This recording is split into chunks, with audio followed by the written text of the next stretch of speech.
spherical Earth-like habitation which man has actually flown to and set foot on. They claim the moon is a non-luminescent planetoid which receives and reflects all its light from the sun. The reality is, however, that the moon is observably not a solid body. It is clearly circular, but not spherical, and not in any way an Earth-like planetoid which humans could set foot on. In fact, the moon has been proven largely transparent and completely self-luminescent, shining with its own unique light. 132. The sun's light is golden, warm, drying, preservative, and antiseptic, while the moon's light is silver, cool, damp, putrefying, and septic. The sun's rays decrease the combustion of a bonfire, while the moon's rays increase combustion. Plant and animal substances exposed to sunlight quickly dry, shrink, coagulate, and lose the tendency to decompose and putrefy. Grapes and other fruits become solid, partially candied and preserved, like raisins, dates, and prunes. Animal flesh coagulates, loses its volatile gaseous constituents, becomes firm, dry, and slow to decay. When exposed to moonlight, however, plant and animal substances tend to show symptoms of putrefaction and decay. This proves that the sun and moon possible on a clear day to see the skylines of both New York and Philadelphia in orbiting circles around the Earth, or the moon should have long ago been sucked into the Earth. Neither of these theories have ever been experimentally verified, and their alleged results are mutually exclusive. 117.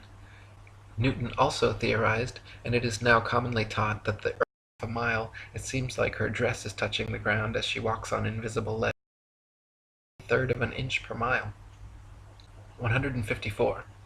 The Felix Baumgartner Red Bull dive outside camera shows the same amount of curvature of Earth from surface level to jump height, proving it to be a deceiving fish-eyed wide-angle lens, while the inside regular camera shows a perfectly flat horizon eye level at 128,000 feet, which is only consistent with a flat plane.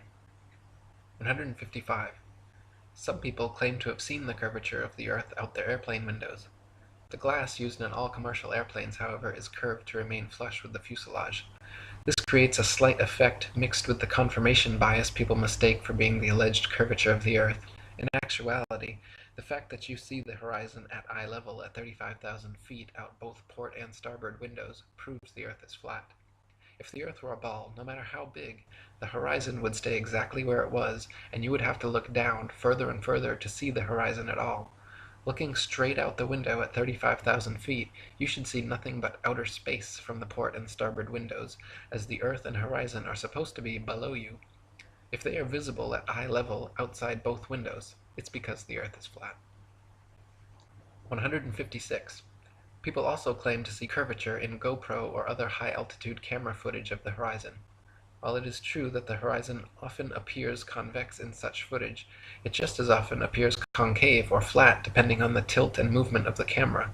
The effect is simply a distortion due to wide-angle lenses. In lens-corrected and footage taken without wide-angle technology, all amateur high-altitude horizon shots appear perfectly flat. 157. If gravity magically dragged the atmosphere along with the spinning ball Earth, that would mean the atmosphere near the equator would be spinning at over 1,000 miles per hour. The atmosphere over the mid-latitudes would be spinning around 500 miles per hour, and gradually slower to the poles, where the atmosphere would be unaffected at 0 miles per hour. In reality, however, the atmosphere at every point on Earth is equally unaffected by this alleged force, as it has never been measured or calculated and proven non-existent by the ability of airplanes to fly unabated in any direction without experiencing any such atmospheric changes. 158.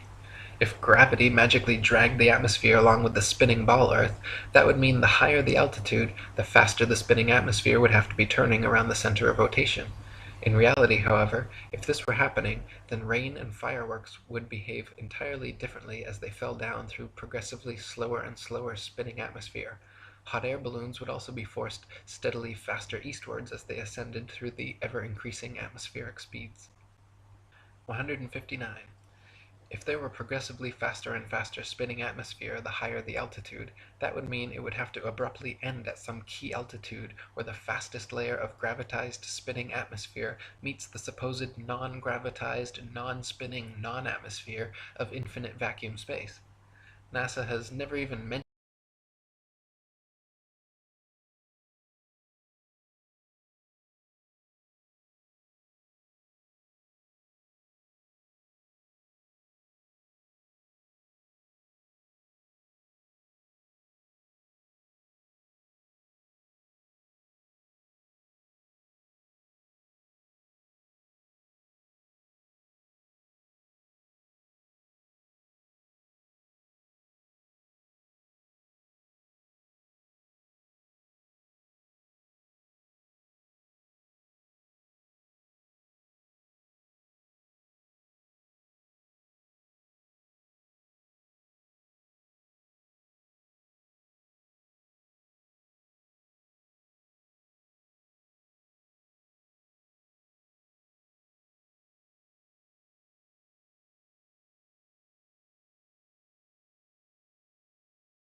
idea that the idea that light must propagate through a medium. So that's proving that light.